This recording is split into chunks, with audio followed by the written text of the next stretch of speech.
Here's something that should bother you. The most dominant fighter jet ever built, a machine with a perfect combat record, a radar cross-section the size of a marble, and capabilities no other country has matched, is being phased out right now. And its replacement hasn't flown a single operational mission yet. That gap between the jet going out and the jet coming in is not a footnote in a budget report. It is the most consequential window in American air power history. And somewhere inside that window, a decision was made that nobody is discussing publicly. Today, we go inside it. This is the F-47, America's sixth-generation air superiority fighter, named personally by the president. Built by Lockheed Martin in complete secrecy. No public photos, no confirmed price tag, no official timeline, just a name and the promise that it changes everything. The question I kept coming back to after weeks of going through procurement documents, congressional testimony, and defense industry reports is not whether the F-47 is real. It is. The question is whether it arrives in time. And the answer to that question depends entirely on a problem that nobody in the press releases wants to say out loud. Before we dive into this topic, welcome to Jetgine, where we continue to break new ground in military aviation. Now, to support us, please like the video and subscribe to the channel. Now, let's dive in. What the F-47 actually is. Before we get to the problem, let's establish what we actually know, because the confirmed facts alone are remarkable. The F-47 is America's next-generation air dominance fighter, sixth generation. It is designed to do things the F-22 cannot, not because the F-22 failed, but because the threat environment evolved faster than any single platform can keep up with. Here's what sixth generation actually means in practice. The F-47 is built around something different.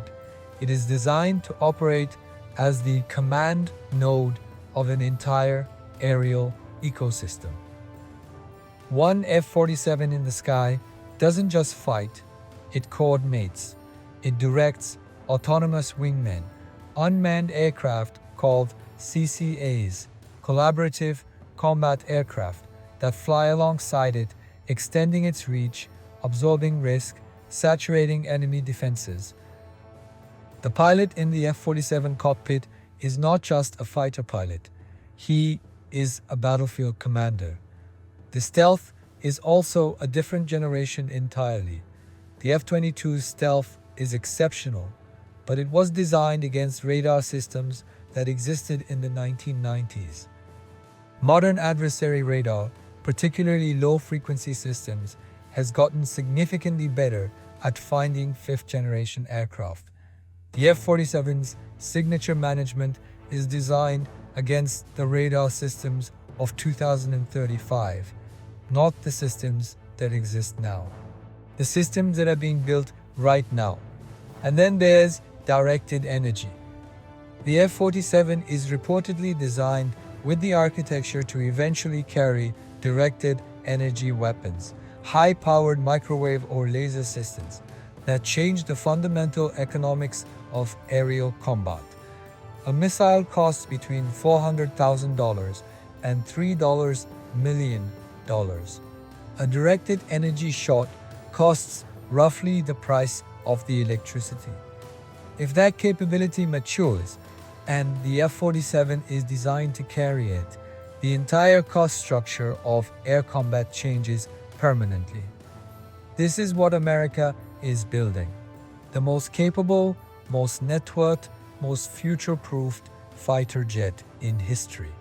And nobody outside a very small group of people has seen it. The naming moment, let's talk about the number. Because the way this aircraft got its designation is not standard military procurement procedure. and it matters more than it sounds. In March 2025, President Trump stood at a podium and announced the existence of America's next-generation air superiority fighter. He named it the F-47. His 47th presidency. This was not how the Air Force typically announces classified programs. Classified fighter programs don't get presidential press conferences. They get budget line items buried in classified annexes and quiet confirmations years after first flight. The F-47 announcement was different.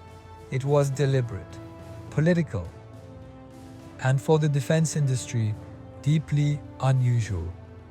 Some analysts read it as a signal, not just to the American public, but to China, to Russia, to every adversary watching. The message was simple: we have something you don't know about. And we're comfortable enough in its advantage to tell you it exists. That confidence, if justified, is extraordinary. If the F-47 represents a genuine generational leap over anything any adversary is currently fielding, then announcing it publicly is not a security risk, it's a deterrent. But there's a version of this story where the announcement was premature, where the program is further behind than the confidence suggests, where the gap between naming the aircraft and having it operational is longer than the press conference implied. That version is worth taking seriously, because the history of advanced fighter programs, including the F-22 itself, is full of timelines that slipped. The problem nobody's talking about here is what the F-47 press releases don't tell you, and what the congressional testimony dances around without saying directly. The F-47 is being built by the same industrial base that forgot how to build the F-22. Think about what that means. When the F-22 production line shut down in 2011, we covered this in the last video, over 1,000 suppliers across 44 states dissolved their F-22 specific capabilities.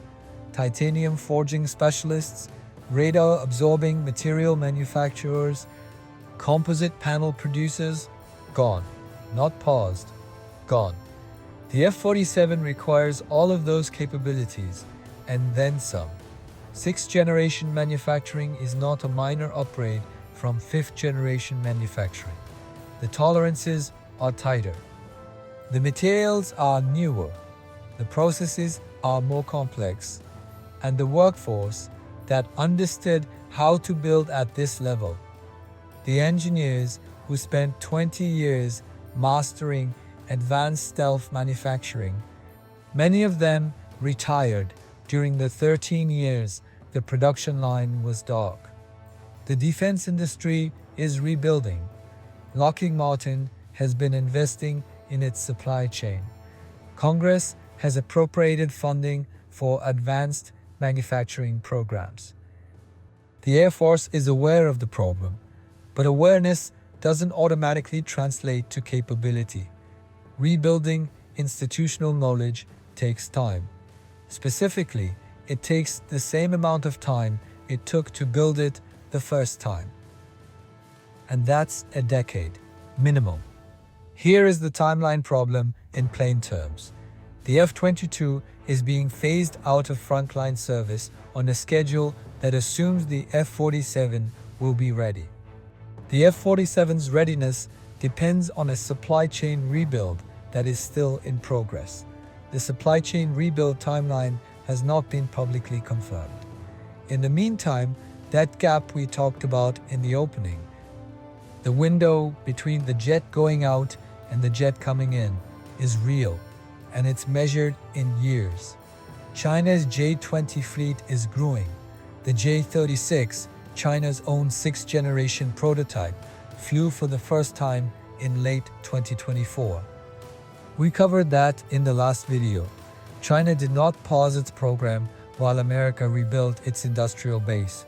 China ran its program continuously, consistently. Every year, the F-47 is the answer to that challenge. But answers only work if they arrive on time. What happens next? So where does this actually leave us? Three things I think are worth tracking, and one question I couldn't answer. First, the F-47 program timeline is classified. But defense budget watchers have noted that recent appropriations suggest a program moving faster than originally projected.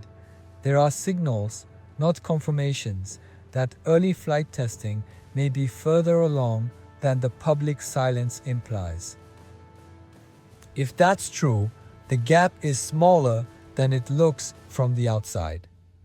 Second, the CCA program, the autonomous wingman designed to fly with the F-47, is not classified. It's in production. General Atomics and Onduro are both under contract. The supporting cast for the F-47's battlefield is being assembled in public, while the star remains hidden. That's an unusual inversion, and it tells you something about where the program confidence actually sits. The Air Force is comfortable enough with the F-47's timeline to be building its ecosystem. You don't build the ecosystem for an aircraft that isn't coming. Third, the supply chain problem is real, but it's not unique to America.